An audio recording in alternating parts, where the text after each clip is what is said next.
सुप्रभात बच्चों, आज आप सबों का स्वागत है संस्कृत समाधान क्लास में। तो आज हम करण कारक पर बात करेंगे। इसके पहले कर्ता कारक कर्म कारक सब बता चुके हैं। करण कारक का सूत्र है साधक तमम करणम। करण की परिभाषा होता है जिसके द्वारा काम किया जाए या जिसके सहारे कोई काम किया जाए उसे करण कारक कहते हैं। उसी तरह इसका संस्कृत का सूत्र है साधक तमम करणम। जिसके सहारे कोई काम किया जाए उसे करण कारक कहते हैं, या क्रिया करने में जो अत्यंत सहायक हो उसे करण कारक कहते हैं। इसका एक लाइन में परिभाषा है, क्रिया करने में जो अत्यंत सहायक हो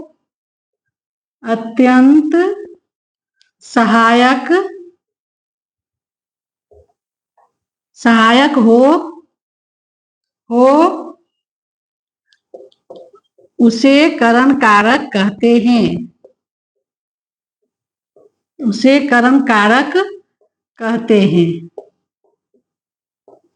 साधक तमम करणम सूत्र का परिभाषा समझ गए।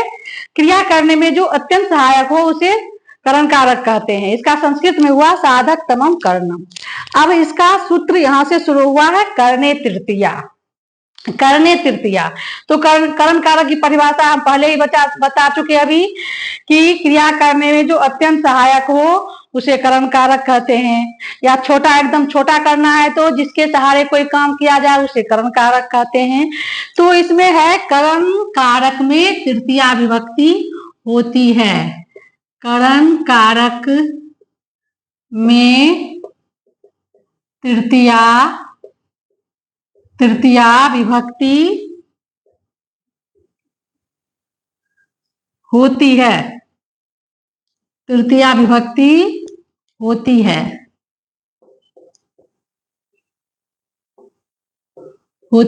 यथा रामः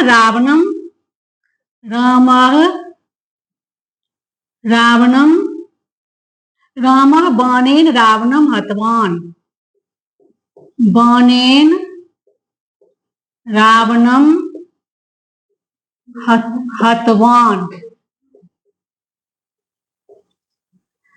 इसका अर्थ है राम ने रावण को बाण से मारा। किसके मारा? बाण से। किसके द्वारा काम हो रहा है? बाण के द्वारा। तृतीया विभक्ति किसमें लगा? बाण में। तो बाण का तृतीया विभक्ति हुआ बाणेन। राम ने रावण को बाण से मारा। इसका हिंदी भी लिख देते हैं, राम ने रावण को बाण से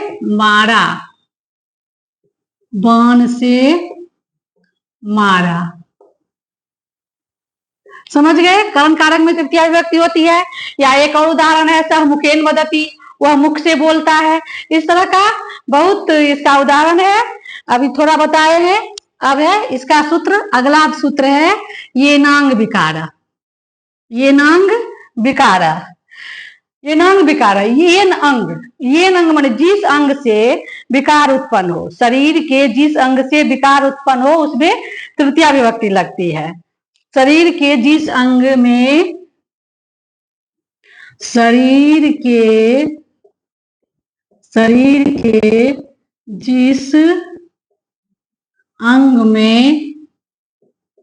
जिस अंगों में विकार उत्पन्न हो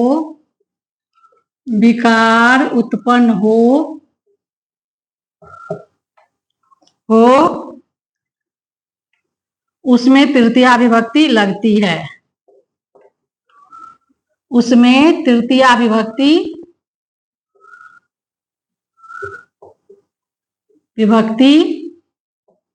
लगती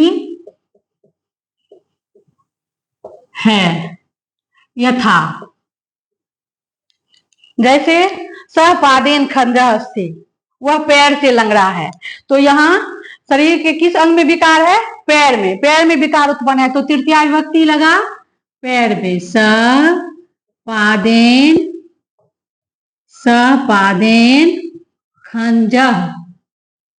सपादेन खंजः अस्ति। इसमें है सह वह, पादेन पैर से, लंगड़ा का खंजा। तो तृतीया विभक्ति किसमें लगा? पैर में, पादेन में। पैर का संस्कृत होता है पादा, इसका तृतीया विभक्ति हुआ पादेन। सह पादेन खंजा अस्ति। यह येनांग विकार सूत्र का उदाहरण है। कभी कभी यह भी पूछता है सह पादेन खंजा अस्ति, यह किस सूत्र के आधार पर है? तो हम कहेंगे येनांग विकार सूत्र के आधार पर। एक और उदाहरण इसका है सह कर्णेन बधिर अस्ति, वह कान से बह रहा है। तो इसमें तृतीया विभक्ति किसमें लगा है? कर्णेन में, कान से विकार उत्पन्न हो रहा है। अब इसका चौथा सूत्र है सहार्थे तृतीया। सहार्थे तृतीया, सहार्थे तृतीया, सह अर्थे तृतीया। सह का मतलब क्या होता है? साथ। तो इसका है सह साकम समम सार्धम सार्धम। इन शब्दों का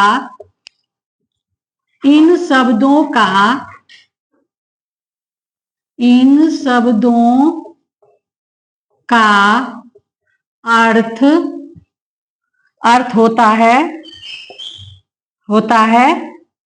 साथ, और साथ के योग में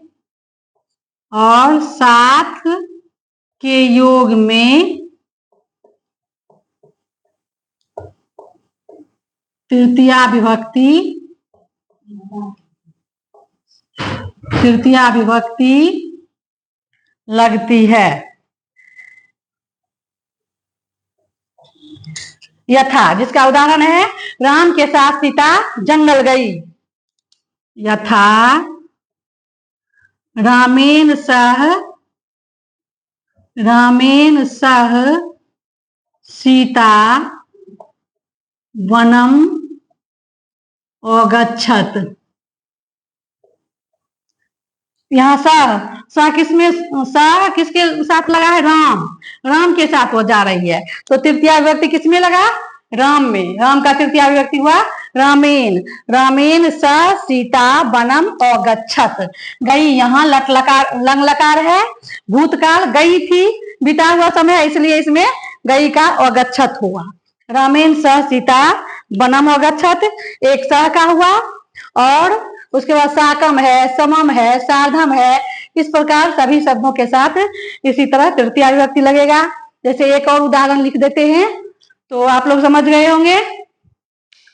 तो ये वीडियो यदि पसंद हुए तो अधिक से अधिक सब्सक्राइब कीजिए, लाइक कीजिए, शेयर कीजिए, और इसको खूब अच्छे से याद कीजिए। तो नोट कर लिए आप लोग? याद कीजिए, रटिए, और इसका अनुवाद कीजिए, तब तो समझ में आएगा। इसको बार बार देखिए वीडियो को। रामेण स सीता वनम अगच्छत, राम के साथ सीता जंगल गई। अब दूसरा है साकम का प्रयोग। लक्ष्मण के साथ सीता या सीता के साथ लक्ष्मण रहते थे। सीतया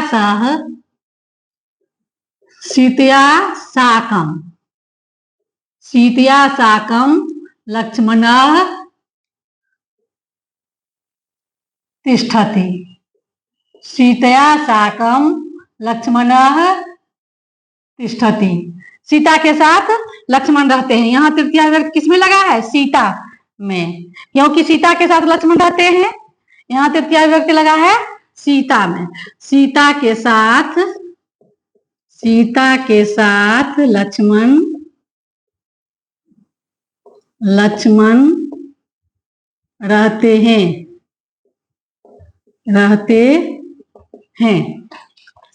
अगला सूत्र है अपवर्गे तृतीया। अगला सूत्र है अपवर्गे तृतीया। अपवर्गे तृतीया। अपवर्ग किसे कहते हैं? सबसे पहले यह समझना होगा कि अपवर्ग किसे कहते हैं। अपवर्ग क्रिया की समाप्ति और फल की प्राप्ति को अपवर्ग कहते हैं। कोई काम हम शुरू करते हैं और उससे जो काम करते करते फल मिलता है उसे हम अपवर्ग कहते हैं। तो इसका हुआ, और अपवर्ग में तृतीया विभक्ति लगती है। क्रिया की समाप्ति और फल की प्राप्ति को अपवर्ग कहते हैं और अपवर्ग में तृतीया विभक्ति लगती है। जैसे वह 1 महीने में व्याकरण पढ़ लिया, 1 महीने में व्याकरण पढ़ लिया यानी कि सीख लिया, उसको फल मिला। 1 महीना वह पढ़ा तो वह पूरे व्याकरण सीख लिया। तो यहाँ परिभाषा भी लिख देते हैं, क्रिया की समाप्ति या फल की प्राप्ति को अपवर्ग कहते हैं, अपवर्ग कहते हैं और अपवर्ग में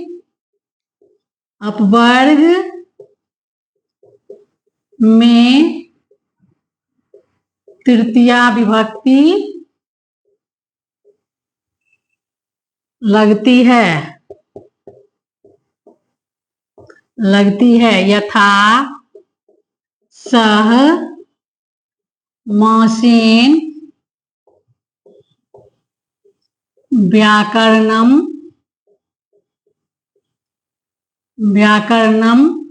अशिक्षयत। उसने 1 महीने में व्याकरण सीख लिया, उसने 1 महीने में व्याकरण सीख लिया, 1 महीने में व्याकरण सीख लिया।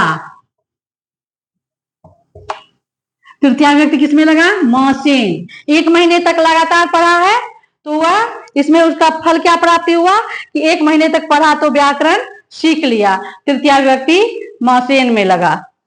तो ये सब ये याद कर लीजिएगा। और अगले क्लास में अगर वीडियो पसंद हो तो एक लाइक सब्सक्राइब जरूर करेंगे, अधिक से अधिक शेयर करेंगे। धन्यवाद।